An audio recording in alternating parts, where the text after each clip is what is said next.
എല്ലാവരും എത്തിക്കുക. അത്ര മാത്രമേ എനിക്ക് പറയാനുള്ളൂ. നിങ്ങൾക്ക് എന്തെങ്കിലും സംശയം ഉണ്ടെങ്കിൽ ഞങ്ങളോട് ചോദിക്കാവുന്നതാണ്. ഞങ്ങളുടെ നമ്പർ ഇവിടെ സെക്രട്ടറിയുടെ ജോസ്നയുടെയൊക്കെ കയ്യിൽ ഉണ്ട്. അപ്പോൾ എന്തെങ്കിലും സംശയം ഉണ്ടെങ്കിൽ, കാരണം അന്ന് യൂണിറ്റുകളിൽ പോയപ്പോൾ ഒത്തിരി പേര് ഞങ്ങളെ ഫോൺ വിളിച്ച് ഒരുപാട് കാര്യങ്ങൾ ചോദിക്കുന്നുണ്ടായിരുന്നു. എല്ലാവർക്കും സംശയങ്ങളാണ്.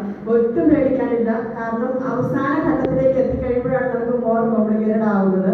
പിന്നെ ഒരു കാര്യം പറയാനുള്ളത്, എല്ലാവരും ചിന്തിക്കുമോ ക്യാൻസർ അല്ല ഇത് വന്ന രക്ഷപ്പെടുകയാണ്, എങ്ങനെയാണ് അവിടെ ഇരിക്കട്ടെ, ആരും അറിയാതെ പോകട്ടെ. ഇത് നമ്മുടെ തെറ്റായ ധാരണയാണ്.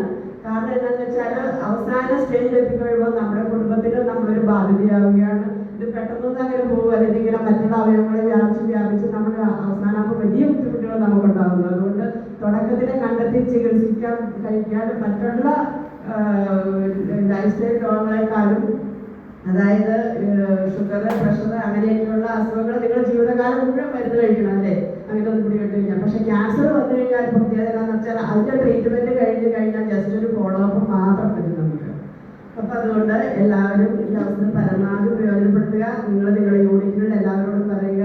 ഇതിന് എനിക്ക് പറയാനുള്ളൂ. Thank you.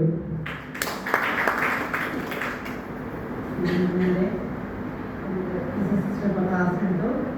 അതുപോലെ തന്നെ എനിക്ക് പറയാനുള്ളത്, നമ്മളുടെ വീട്ടിലുള്ള കുട്ടികളെ നമ്മളത് ബോധവൽക്കരിക്കണം. വീട്ടിൽ പല കുട്ടികളും സ്കൂളിൽ പോയി തിരിച്ചു വന്ന് വീട്ടിനകത്ത് അടച്ചിരുന്ന് അവരുടെ വായുകൾ നമ്മൾ പരിശോധിക്കേണ്ടതായിട്ടുണ്ട്. നമ്മുടെ വീട്ടിൽ നിന്ന്, കുട്ടികളിൽ നിന്ന് തുടങ്ങുക. അതുപോലെ